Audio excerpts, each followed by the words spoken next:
Leafs trade talks are really starting to pick up as a brand new report has dropped, revealing some more information surrounding Brad Trelivings and his trade plans. To break down exactly what this report is, discuss what it means going forward, as well as a few interesting updates as things really start to pick up. Before we get into it all, if you're a part of the percentage, join and subscribe to the channel. You guys have been absolute beasts with the support lately, so make sure to hit the subscribe button. Thank you guys again for your continued support over here as we're on the road to 25,000 subscribers. There's lots to go over today, and obviously the Leafs remain in a very interesting spot right now. We know they're going to make a trade. Reports are starting to pick up. There's some moves being made across the NHL slowly but surely here. And a new player that we've spoken about before, not this offseason, has been revealed. And it is a very interesting name. I'm very curious to see what you guys think about down below. Now, before we get into the exact player, let's kind of go over some quick house cleaning here. One big hole that, of course, we all know the Leafs, that remains unfilled for the Leafs, rather, is, of course, the top six forward or center, probably forward. Now, a brand new report has dropped revealing that the Seattle Kraken are open to moving forward Jared McCann this summer. He has 2 years left on his contract with a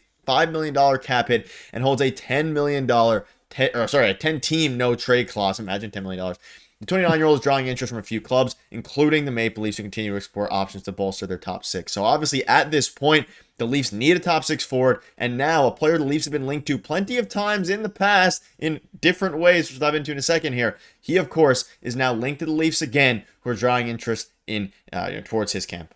And as many people know, he was actually a Toronto Maple Leaf a couple of years ago for, a cup of coffee there for a minute because they acquired him from the Pittsburgh Penguins to essentially save Alex Kerfoot, which is just absolutely insane at this point in time, from being picked in the expansion draft from the Seattle Kraken. Then ultimately Jared McCann was picked by the Seattle Kraken. Now, this is a player, we talked about, and you mentioned off the top, we talked about him at the trade deadline. We talked about him, I think, last offseason as well, that, seems like Seattle's been kind of dangling him for a long time, which is weird considering he's one of their best point producers on that team, but seems like they are. And this is a guy, he's an interesting case because he can play the wing, and I think that he could play the wing very effectively for the Leafs, but he can also play center. He's not that bad as a two-way player. Definitely not the best two-way player, but he's not that bad. He could potentially play center. If I had my pick, if he was going to play maybe on the second line, I still think Tavares should play center because he's a better face-off guy, one of the best in the league, but he could play center if need be. And then obviously, a very effective point getter. He's a scorer. He scored 40 goals before for the Seattle Kraken. I believe he could do that maybe even more with the skill that the Leafs have in their top six. He would be a very welcome acquisition. And on top of that, he doesn't make that much. He makes $5 million over the course. Again, his contract's not great or anything like that, but with the Leafs' current cap situation, they could fit him in and keep some of the guys we keep talking about trading if they wanted to, which I don't think is the plan. But if they free up, another $4 million, maybe a little bit more, moving out, a Ryan Reeves if possible. We don't know what's happening with his contract. Kelly Yarncroke, David Kampf, we've been talking about them. They can absolutely make this work. He has 2 years left on his contract at $5 million. For the value he brings to a team, $5 million, especially with the cap going up, is great value. So if the Seattle Kraken are dangling him, I think the Leafs should be in on it. But again, keep in mind, he only has a 10-team no trade list. So obviously the Leafs can't be on that list. Yeah, and of course, that's basically a third of the teams that are in the NHL on the no trade list. I think, and I would assume that the Leafs aren't on it. Again, speculation. Of course, he played for them, basically, like you mentioned, the Alex Kerfoot disastrous situation that ended up being. But regardless of that, he's only 29 years old. And of course, it seems like he was on the Leafs forever ago, given all the change that has happened. But only 29 years old, 2 years left on his deal at a very reasonable cap hit. And he's a very good player. And is he someone that will put them over the top? That's, of course, the question. He's 2 years removed from a 70-point season. And he hasn't even really had any down years since he joined the Kraken. I mean, his first year with the Kraken, he put up 50 points, which was a lot better than his previous years with the Penguins. And obviously, he didn't play an NHL game with the Toronto Maple Leafs, but he was technically, on they traded for him there. But 4 years with the Kraken, last year 39 points, or 61 points, sorry, in 82 games.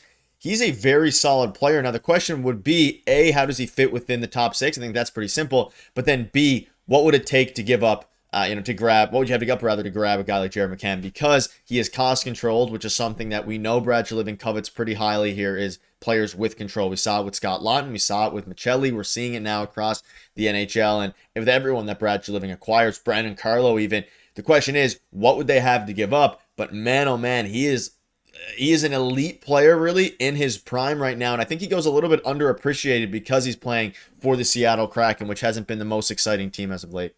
No, definitely not. And I think he's a much better player than even he's showing in Seattle. I think that he can actually put up more points if he was playing with the Toronto Maple Leafs. But the one thing for me, and you kind of alluded to it too, is, they just went out and traded for Michelli, who has high upside, a high ceiling. And I think that, he is probably going to have a great season. I've been saying it ad nauseum, but there's a real world where it does go south, right? It absolutely can. But with McCann, he's you know exactly what you're going to get with him. He's very steady and consistent with his point production over the last couple of years, like we pointed out. And 60 points with the Seattle Kraken is not too bad. They weren't the best team. And again, he's not like a top line guy. He's not making over $10 million or anything like that. For his cost, his production is actually really good. And I can see him playing top 6 minutes with the Toronto Maple Leafs. So it could make a lot of sense. And kind of with the roster, the way that it's shaking out right now, he could slide in on the wing on that second line if they want. I think the plan right now is Michelli to play on the first line. Anything can change, and it depends who else they bring in. But you brought up the return, right? And when we look at a return for a player like this, I think he's not necessarily, he is a difference maker. He's an impact player. But when talking about, giving up an Easton Cowan or a Ben Danford, I don't want to call them untouchables, but they almost are at this point for the Leafs, because you've invested so much time, energy, and resources into those players, and they're almost NHL players. And Ben Danford's going to be a guy that when Chris Tanev's no longer playing, he's going to be the new Chris Tanev on this team. That's what they're envisioning. And you don't want to give up a guy like that at this point. Again, you've invested too much time and resources into him. Same with Easton Cowan. You want that guy to play for the Toronto Maple Leafs at the NHL level. You don't want to trade him. And I don't even think that you would have to trade him in a trade like this. When you're thinking of Cowan, Danford, guys like that, it has to be a guy who's, over a point per game or a point per game, because those are prospects that look like they're going to be very big difference makers and impact players in the NHL. So I don't think it's that caliber, but you are dipping into the prospect pool a little bit, maybe draft picks. You have to be careful with stuff like that, because the Leafs don't have much of it. We've been talking about for a long time of them retooling a little bit in that department and restocking the cupboard a little bit. So you have to be careful. But to me, in a trade for Jared McCann, there's no way you're trading Easton Cowan, no way you're trading Ben Danford, but you're going to have to dip into the prospect pool a little bit. And the other thing that we haven't even brought up is Seattle could be interested in still being competitive. Maybe they want a player off the roster. Maybe you make something work with the salary cap where it's Max Domi, you're giving up a couple futures, something like that. We've talked about that a lot. So there's a lot of moving parts right now. I think Jared McCann actually makes a lot of sense. I like him a lot more on the Leafs, which is ironic because they traded him away, or they let him walk essentially to Seattle a couple of years ago. But I like him on the Leafs a lot more than some of the targets we have been talking about. Yeah, regarding a return, I'd maybe consider Danford, but probably not, given the fact that, again, this isn't a Troy Terry type player who I would consider him for. You mentioned it briefly there. I think Max Domi makes a lot of sense. Maybe they want Nick Robertson as well to give him a chance to see what they can do with him in, Seattle. A Nick Robertson, Max Domi, and of course, plus, whether that's draft assets that they don't really have, they have some left, or a younger piece. But let us know down below what your thoughts are on this. Things are starting to pick up, and as we know from David Pagnano, from every reporter, the Leafs are very active in the trade market. And of course, the free agency, even though that's really died down because there's not many players left. The trade market specifically, they're looking for a forward, and more names are starting to pop up. Let us know down below what your thoughts are on technically former Leaf Jared McCann.